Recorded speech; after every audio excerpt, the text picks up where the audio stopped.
byonna byogenda maaso n'okuba nti munnange owuliriza akadde kano kennyini kati kankongera amalala kansooke ntunule wano ndabe ebiriwo okusooka ebitambula katikati aba Iran bali mu weevu namba 19 kakati tulinze weevu namba 2 ey'emizinga bali sofa ku weevu ya namba 19 tulinze weevu namba 20 ebeeramu mizinga ebeeramu nate drones. America amagamente ali mu kusomba abantu era ayina abawerako babano bagenze maaso n'okuba nti Israel ali mu kusomba ayina baleese abayiye ku kisawe ekitibwa Ben Gurion ababadde stranded uno agenze maaso n'okweka nti abaleese ewaka Isirairi mbagambye nti n'America yapangisiza charter planes eziwerako okutwala abantu be kakati amuli agaliwo gagano gava kutegeeza kati okubatuka okw'amaanyi ddala akuuliddwako e Qatar e Bahrain Iran yayongedde okumansa emizinga okubatuka okw'amaanyi ddala kuzzemu okuulirwa e Qatar ne munda mu ggwanga etibwera Bahrain tetunnaba kutegeera ya defense systems zize zibadde zikola obanga emizinga gya Iran gikubidde ddala naye ng'embeera bwetyo bweri bazzeemu okuba nti bakasuka okubatuka kw'amaanyi e Qatar ne munda mu ggwanga eryetibwa erya Bahrain. Kakati Iran tutegedde nti amagye gaabwe gatandise okuba enfo z'abakaadi batandise okuzikuba nkugambye nti America nga akozesa CIA baagala nti bawagirabe ekibinja ky'abayeekere ky'abakaadi bagende bakole ground offensive batuuke Tehran government bagisuule. Iran lubiwulidde negamba nti omuyeekera alina kufa bomu batandise okuba enfo z'abakaadi munda mu ggwanga etibwa erya Iran nezo ezisangibwa Iraq. IRGC batandise okukola kibayita preemptive strike bakuba nate ebibinja byonna ebiwagirwa America. Omuyeekera tajja kuwamba ggwanga IRGC bw'agamba kale Iran batandise okuba ebibinja ebiyinza okuba nti oba oliawo biwagirwa eggwanga eritibwa erya America ayagala bigikulembere bagende bakyuse gavumenti. IRGC magye ga Iran ne gagamba nti bakubye US tanka mu Northern Gulf bagamba nti amakya g'olunaku olwaleero bakubye tanka ya America tanka nti enebadde etambuza mafuta bagikubidde mu kitundu ekiyitibwa Northern Gulf. IRGC bagamba nti baliko tanka nga y'Amerika etambuza mafuta egenze maaso n'okulabika nti ekubiddwa. Iran bwetu bwetegeezezza kati tetunnaba kuwulira America agenda kuba agamba ki.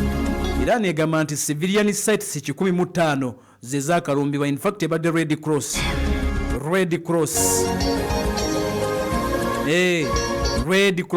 America yakalumba ne Israel ng'obagase bakakola ennumba 1,332 ku Iran bakubye locations 636 kati ku locations ezo 636 kuliko 15 civilian sites bantu ba bulijjo babadde bagenda maaso n'okwega nti oba bakubwa okusinziira no ku mawulire agagenda maaso n'okwega nti gongera okuvaayo lutalo nga bwe lutambula. Nze ndi wano okuwa update. Kakati ekitongole kya CENTCOM eno ekomandi etwala Middle East omuli ne Iran bawakanyizza Iran okusinziira nno ku security chief wa Iran akadde kano ate nga mu kaseera kano kigambibwa nti ye commander in chief buli kimu yali in charge bamuyita Ali Larijani. Okusinziira ku Iran nti estimation yaabwe eri nti bakatta abasirikale ba America 5 kasookedde nga lutandika okusinziira ku Iran. Ali Larijani agambye nti bakatta 5.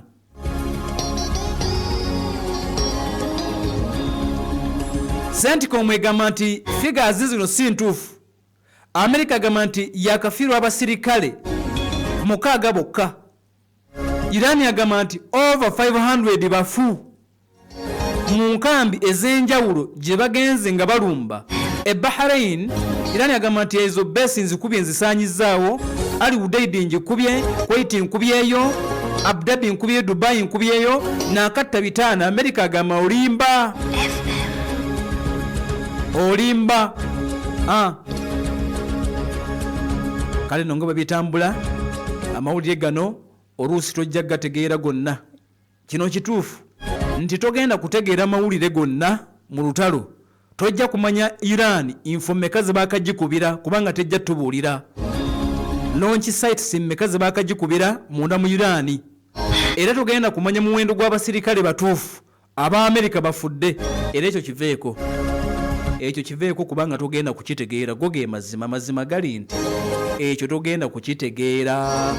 Tojja kumanya bakakuba bameka America, Abairani bakakuba bameka, ekyo tojja kukitegeera kubanga amule gali nti abasoba mu 100 be bakatibwa Iran, abantu abasoba mu 100, naye bw'obuuza nti ku bantu abo kuliko abasirikale ba Iran bameka, era tojja kumanya. Kati biwulizeho birekaawo, gw'omanyi gokkererezaamu, golowooza ani mutuufu. Iran agamba nti nakatta 5 n'omusobi, America agamba nti olimba nakafiirwa 6 bokka. Kakati katugende maaso n'okuba nti tweyongerayo nkubuulira amalala agagenda maaso n'okuba nti oboolyawo gatambula. Ministry ey'ensonga za defense e Saudi Arabia, omwogezi waayo bamuyita Turki Al-Malik, ategeezezza nti wabaddewo nate drone endala ebadde egezaako okuba eddongooserezo ery'amafuta lye bayita Ras Tanura, wabula ebyuma ku luno ebyuma bigiwanudde era tewabadde damage, bigiwanudde. Jjukira nti Ras Tanura yakubiddwa ku Mande, Abairani babadde bakomyewo okuddamu okwokyawo Ras Tanura awaliwo eddongooserezo ly'amafuta. Ggwanga lya Saudi Defense Ministry nga bayita mu mwogezi waayo Turki Al-Malik bagambye nti nedda ekubiddwa drone. Kati ejo nagambye nti Spain yaganye okuwagira America. Spain yaganye okuwayo base America azikozesa okulumba Irani. America negamba nti esazizzaamu enteekateeka zonna ez'ebyobusuubuzi wakati waabwe n'eggwanga lya Espana oba Spain. Kati bwabadde buziba akawungeza akayise, omwogezi wa White House Secretary ow'amawulire bamuyita Caroline Levitt, Press Secretary mu White House Caroline Levitt mu America, n'ategeeza n'agamba nti Spain bamaze ne bakkiriza tugenda kukolagana nabo wakati mu lutalo lw'e Iran bagenda tuwa base. White House nga yegafulumya bogenze okukya woofiisi eya Saba Minister eya Spain, woofiisi ya Pedro Sanchez ye Saba Minister, bagambye nti nedda we twasibidde weewo tetugenda ku America base. Bazeemu okukigumiza bagamba nti White House amulege bafulumizza mafu, tetugenda kuddamu kufulumya base, tetugenda kuwa mu America base. Spain egamba amawulire White House gefulumizza nti tumaze ne tukkiriza mafu. Woofiisi ya Saba Minister Pedro Sanchez egambye tetugenda kuwa mu America base nga bwe twasazeewo. Enteekateeka ez'okungubagira Ayatollah Ali Khamenei bazongezzaayo naku lwajjo, bajja kuba batubuulira zigenda kuddamu ddi, naye nga kibadde kyali kiyongobera okwetula eggwanga eritibwa erya Iran. Bakyakungubagira omukulembeze waabwe Ayatollah Said Ali Hussein Khamenei, kakati omugenzi yatiddwa eggwanga etibwa erya America. Kakati katugendeko kubwa Supreme Leader obaazibidde olunaku oluyise emikutu egiwerako munda mu ggwanga eryo. Kino tekiri confirmed wabula batulaga nti emikisa egisinga ku Ayatollah omujja giyinza okuba nga mu kaseera kano giri eri omwana gwe bayita Mojtaba Khamenei, mutabani wa Khamenei.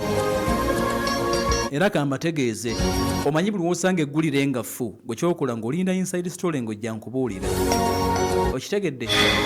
Era wabadde wagatambula nga galaga nti mutabani wa Khamenei gwe bayita Mojtaba,